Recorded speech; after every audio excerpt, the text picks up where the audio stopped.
Hello, welcome back to my garden. As you can see, I'm watering a raised bed here. This is a bed that I planted carrots in about a month ago. And unfortunately, something ate all my carrots. I don't know what. The whole bed was filled with carrots, little seedlings, and as they came up, they just started disappearing until they were basically all gone. And I'm not sure if it was grasshoppers. We have grasshoppers here in the garden, and I don't know if that's something that grasshoppers do, or birds. I would guess maybe possibly birds. They're my number one suspect. I suspect grasshoppers to be number two. Either way, I replanted the bed with carrots now, and I think I still have enough carrot seed to plant another bed of carrots, but I won't be doing that today. I have to plant my garlic too. That I will be showing you in an upcoming video, which varieties I got and where I'm going to be planting them. Obviously here someplace in the vegetable garden. But in the meantime, I just want to give this bed a nice good soak. Because of the cooler temperatures now, I generally only water this once a day. The other day I watered it twice because we had some relatively strong winds and the soil itself started drying out. And if you've ever planted carrots before, carrot seed isn't planted very deep down into the soil, so that first half an inch or so can, again, depending upon conditions, dry out relatively quickly. So water it in the morning, water it in the evening. Today, it's being very cool and there's very little breeze, so this will probably be the only good soak it gets today. And today, just want to talk about something that many of you probably already know, maybe some of you don't. That's just about taking it easy. I'm standing in the spot where I'm going to place the potting shed, and yesterday I spent a few hours putting the bricks in place that the skids for the potting shed are going to rest on. I didn't film it because, well, it's just me putting bricks on the ground and using a level and making sure everything's level. Kind of boring, nothing really exciting. The other thing I did though, and if you may notice here all around the edges, is I started putting down pea gravel. And this took a bit of a toll on me. I'm a little sore today. My back, my lower back especially. I have to go over to the side of the house where I have a horrible spot of pea gravel. Prior homeowner put it in, thought it was a good idea at some point for some reason. I don't like it. My wife doesn't like it. It's got to come out. And the 20 million question was what am I going to do with all this pea gravel? So I decided to bring it over here and put it underneath the potting shed.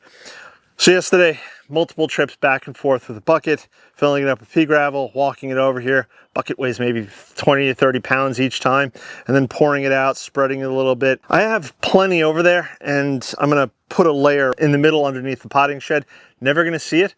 It's not going to really serve any purpose other than getting it away from there over to here. So it'll be out of sight, out of mind, as it were, underneath the potting shed. But as I just said, it takes a bit of a toll on the body. So today we're going to be taking it a bit easy and not doing anything big. And I think, especially as you get older, as an older gardener, you may feel very energetic one day or may have a lot of energy and do a big project that's physically demanding, but then afterwards it takes a toll on you. So I did not complete the job yesterday. I probably could have completed the job yesterday, but I was starting to feel it. And that's an indication to slow down, stop. I had to learn this the hard way. I used to run myself ragged when I first got down here and started building this garden. And the first year I it took a toll on me. It was physically grueling. The heat was something I'd never experienced before in my life, and I thought I could handle the heat. So I started learning then to garden when I could, without killing myself. That's the whole trick, is not to kill yourself gardening. That defeats the whole point of gardening. Gardening is supposed to be fun. It's supposed to be relaxing. There are jobs and tasks that are physically demanding. If you're planting a tree or digging up a tree or a shrub, or maybe you're digging a trench for a bunch of gladioli, or you're going to build a potting shed. There are tasks, but you can break those bigger tasks sometimes down into smaller tasks, or take those tasks and spread them across multiple days. It's up to you. You have to work at your own pace. And in between those big projects, there's always something to be doing around the garden, and that's what we're going to do today. So we're going to take it easy, and we're going to do some smaller projects. Little things that still need to get done outside of doing all of the big projects. So let me show you the first thing we're going to do. Recently, I started collecting gladiolus corms from my flower garden because I'm going to start a new section of the flower garden next year. And I'm going to plant a clump of gladioli. And I thought I was going to do it this fall. But then I did some homework and I thought about it a little bit, and gladiolus are best planted in the spring, and this is so they can get a good rooting in for the rest of the year. They may not flower that first year, but definitely that by the time the second year rolls around, they will then flower. The recommended time is after the first frost, so the sooner you get the corms in the ground, the better. Again, this way they can take root. But what I was going to do, and then I thought better of it, was I was going to start planting gladiolus corms now. Though we're not expected to get a frost for another anywhere from 3 weeks to a month maybe. I thought to myself, it's not going to be enough time for those corms to get a rooting into the ground. And they're going to need to get rooted in and established just a little bit, just so they can draw up some moisture from the surrounding soil during the winter time. And we're all supposed to have a very dry winter, which is another thing. So I thought to myself, well, let's hold off to the spring. So, and if I'm wrong about any of this, what I'm thinking or saying, please leave those comments below. So I have multiple bags of these corms. They were sitting in the greenhouse, and I'm just going to transfer it all to a box. Very hard, very taxing job. So I got my box of corms here. Hopefully you guys can see that. I don't know why they're called corms versus bulbs. I'm going to have to research that. But if you guys know why they're called corms versus bulbs, please leave a comment below. Oh, I can close it. I wasn't sure if I was going to be able to close this. There we go. Perfect. I'm going to put this box now onto the, not the floor itself of the garage, but I have a rack that has a shelf that's a couple inches higher than the floor. But either way, it's going to go into a dark, cool corner of the garage. They're not going to freeze. They'll stay really cool and cold. And then come the springtime, I can then plant them out into the garden where I want them. So let me put these in the garage now. This right here is my fall crop bed. Longtime viewers, you probably have seen this, saw me plant this up. I think it's in shot. I have a cold frame over here, which will go over some of the winter fall crops, which are spinach and lettuce. Come the, wow, I just realized something now has eaten all my spinach. That's disappointing. So just as something ate my carrots over there, something apparently has eaten all my spinach. Good news is I have more spinach seed in the house, so I'm going to replant, see what happens. The lettuce is here. This is a Hamburg lettuce, I believe it's called. Yeah, Hamburg. That's coming up nicely. Some of my calendulas got eaten, and I have more Hamburg lettuce on the exterior here. But again, something ate, and I'm not sure what. Maybe I should put a trail camera out here, see if I can catch whatever it is, because I suspect it's a grasshopper. That's my suspicion. I don't think it's a bird. Because if it was a bird, it would go after everything, anything? I don't know. You guys let me know below what you think my pest problems are. But either way, I have some more seed, and I did reseed some of the lettuce on the outside. So I'm going to replant the spinach because that's really disappointing that all my spinach are gone. So I just thought I'd show you guys that, and as much as you try to work with nature, sometimes nature works against you. So it's just life. This is the way gardening goes. Let me show you something that has worked out for me recently and is looking quite good.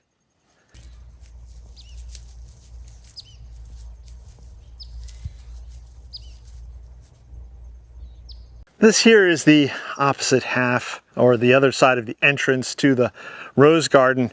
And earlier, probably about a month or two ago, probably 2 months ago or so, I took back one section of the black plastic here because my goal for next year, and I have numerous goals for the rose garden next year. We'll talk about that in another video, but I would really like to start planting in some hedging plants, the golden ticket privet that I have, and start building up this hedge. This way the neighbors don't have to look at the rest of the garden as it progresses, because it's all covered in black weed fabric. It looks pretty bad. The very least I can do is just prepare this space and get it ready for next year. What I did was I put down some cardboard. I actually bought a big roll of cardboard to finish off the flower garden beds, and I had a significant amount of it left over. So I took that corrugated cardboard and I just rolled it right out, rolled it across, made it 2 layers thick. So it's good, so it's thick enough to definitely suppress any and all weeds. or grasses that may try to push up. And then I covered the entire bed with about 6 inches of pine bark mulch. And then, as I mentioned earlier, hopefully in the springtime, I can start digging right, the cardboard will be rotted away hopefully by then, and I'm sure it will be. And then in the springtime, I can start digging down into each of these spots, putting in my golden ticket privet hedge, and then letting that grow on. And then hopefully in about 3 years or so, it'll be yay high and it'll look awesome. And then 5 years, I want to get it to at least 4 foot high for the front. The sides, I'm going to let go higher, but I think the front 4 foot high will be nice. As I stated before, I have other plans for the rose garden next year, which I will talk about next year. While I'm standing here, I'm looking over and some of my dahlias need to be deadheaded. So let's go do that real quick.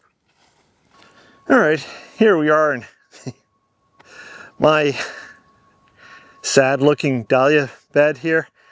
I've covered this in other videos where I've talked about how through various reasons my dahlias didn't do so great. Where you see every stake should be a dahlia, but unfortunately that didn't happen. I had numerous survivors and they all need a little TLC right now. So what I'm doing is just doing a little deadheading, and I'm looking for any loose or broken branches. This flower looks really good. I'm going to leave this. This is Winky Kernel, by the way. Ooh, this one needs some deadheading. This is, oh, I forgot the name of this one. I mentioned it in another video. This pink one right here is Cutie Patootie. And it's got some flowers that have totally gone over. And this is yet another one of those. I'm taking it easy day jobs. Should not require much, if any, bending over or back-breaking work. This is not very hard. It's just taking the time to go through and just clean up the plant a bit. Dahlias are one of my favorites. If you like dahlias or if you've grown dahlias before, let me know in those comments below. Again, this is a nice, light, easy task and something that's not going to strain my back. There's more flowers here that need to be deadheaded than I thought, but I see a lot of flower buds. So this is also a good thing. Some of these flowers have gotten twisted up because of the winds that we've had recently. It's not windy today, thankfully, but over the past week or so, I've had quite a few very windy days. And so the dahlias here have gotten a bit twisted around themselves. But overall, this looks really good. So surprisingly, Cutie Patootie here looks pretty good. And I think I see a couple down here on the Gabrielle Marie, so let's take care of that one. I'm going to take this flower here. It's not quite done, but it's close. Obviously, when we hit the first frost, all these dahlias will be getting cut back. I'm going to come back through and I'm going to probably... Actually, I think I'm going to leave the stakes in place because some of these tubers may, it's a slim chance, but they may come back next spring. And if they don't, well, then I already have stakes in place, but I will definitely come through and do a mulching. I have a bunch of composted horse manure that I'll probably also spread on top of this bed.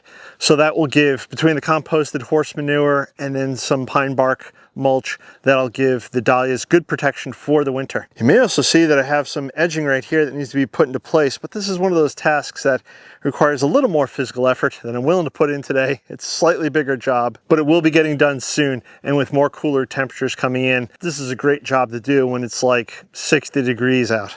Another light and easy task here is disturbing the ant piles and then putting down an ant bait to help dispose of the nasty little fire ants. This is a pretty big hill here. A little bit right there too. So we're just going to put down some of the bait, and hopefully by tomorrow this pile is not here anymore. Over here in the grass is another fairly large one, which is probably where that one came from. This one's just got a few. They probably moved on from this pile over to that pile. I do believe the term for all these light tasks and little jobs around the garden is called puttering. Or pottering? Is it pottering? Puttering? I don't know. You guys leave the comments below. Let me know. So you don't have to kill yourself all in one day. You don't have to do everything in one day. You can take big projects. You can spread them out to smaller ones. If I was 20 years old, I would have a lot more energy and be a lot less prone to injury. Unfortunately, I'm over 50 now and things get injured more readily, and I don't bounce back from those injuries as quickly. So that doesn't mean you stop doing things in the garden. It just means you shift from maybe doing the bigger projects to smaller projects to puttering, going around the garden, transplanting something, maybe something small, or putting down ant bait or deadheading flowers, to doing 100 other different small things. So that's really all I got for today.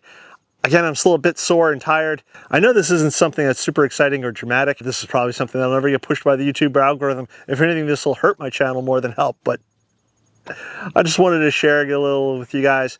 Let you know that you don't have to do everything all at once. You can spread things out. Again, experienced gardeners, you probably all know this. I unfortunately learned the hard way, as some of us may do. I was actually going to paint one of the benches here. I wasn't sure if it was going to be this bench or the bench that's out in the flower garden today, but I thought that might be super boring, and it also requires me to flip over the benches, and each of these benches probably weighs, I would argue, maybe 50, 60 pounds. They're pretty heavy. They're pretty heavy. But if you'd like to see me paint the benches, leave those comments below. I don't think you want to see me paint benches, but if you do, again, leave those comments below. I hope all of you have a great weekend. And with all that being said, I'm going to catch you guys on the next one. Bye-bye.